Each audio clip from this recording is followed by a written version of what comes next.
Ils vont dire, Dieu a fait Adam, non, Dieu a fait Ève de la côte. De la côte, c'était la côte gauche ou la côte droite. Ils ont pris ce récit dans un récit sumérien, en parlant de la côte. N'importe quoi. Or, la vraie moto, c'est-à-dire la vraie femme noire, est sortie des 3 plans de moto. Du côté de son esprit, de son âme et de son corps physique. C'est ce qu'on comprend.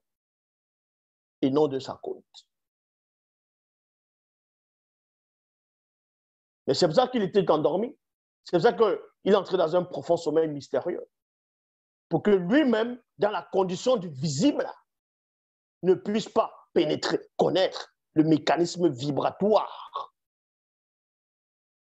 spirituel du secret de l'introduction de l'esprit, de la vie, de l'esprit, de son propre esprit. Est-ce que vous comprenez? Parce que s'il savait cela, ça allait être inscrit dans son ADN. Ça allait être inscrit dans son ADN, dans le plan visible. Et là, les chercheurs, les médecins, là, ils allaient sûrement découvrir ça aussi. Comment faire que l'homme ne meure pas? Ou bien, comment, entre parenthèses, pas créer, mais faire en sorte de manifester la vie sans semence, sans accouplement. C'est pour ça qu'on a fermé ce lieu à moto. Mais Dieu qui savait est entré là-dedans. C'est pour ça qu'il pouvait ressusciter les morts. Parce qu'il est passé par ce passage-là. Et même s'il ne passait pas par ce passage-là, il avait néanmoins le pouvoir de ressusciter les morts.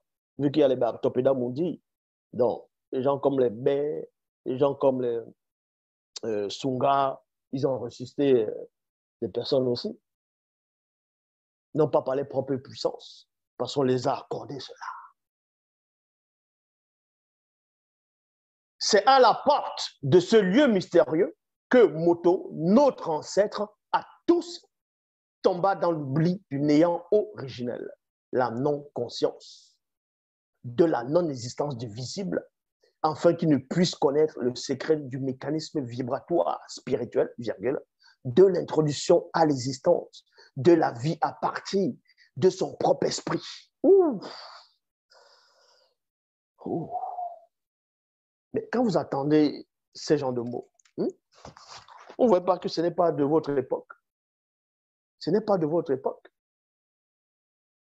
Ces mots ne sont pas de votre époque, ni du Moyen-Âge. Ni du Moyen-Âge. Donc, ceci pour vous montrer, tous ceux qui ne sont pas d'accord avec ce que je dis, c'est votre problème. Vous n'allez rien changer. Est-ce que vous comprenez? Vous ne changerez rien du tout. Vous êtes tous dans le fond, dans des sensations, dans des torchons. Je répète, dans des torchons. Votre Dieu à vous, votre faux Dieu que le démon, selon les Bibles classiques, a eu son existence dès l'éternité. C'est-à-dire que non avant l'éternité. Dès l'éternité. Et déjà, c'est une créature, déjà, votre faux Dieu. Parce que votre Dieu est esprit. Votre Dieu est esprit. Dans Jean 4, 24, Dieu est esprit. Satan aussi, c'est un esprit. Les démons sont des esprits.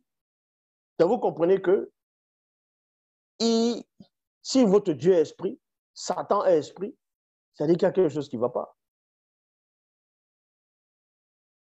Ça dit qu'il y a quelque chose qui ne va pas. Dieu est esprit. Or, les entités du grand temps des choses sont au-delà de la condition de l'esprit. Parce que ce sont des vies qui portent des corps. Et les corps, c'est un corps spirituel. Et quand ça fusionne, ça devient un esprit. Voilà ce qui échappe à votre Dieu.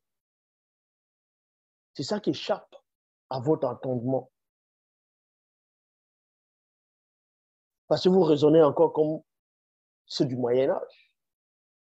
Exactement comme vos torchons, vos religions que tu as inventées au Moyen-Âge. Pas des attardés mentaux. Pas des Mongols, des pauvres arrivistes, des têtards. Ils sont venus rédiger des choses qu'eux vivaient. en pensant qu'il n'y aura pas une génération d'autres personnes qui viendront, qui seront plus, plus éclairées qu'eux, qui auront plus d'intellection qu'eux. C'est ici la révélation. C'est ici la connaissance. C'est ici la vie. Et je décide qui entre et qui reste dehors. Je suis le chemin, la vérité et la vie. Nul n'entre dans le grand tas des choses sans passer par moi. L'Oba s'est encore glorifié.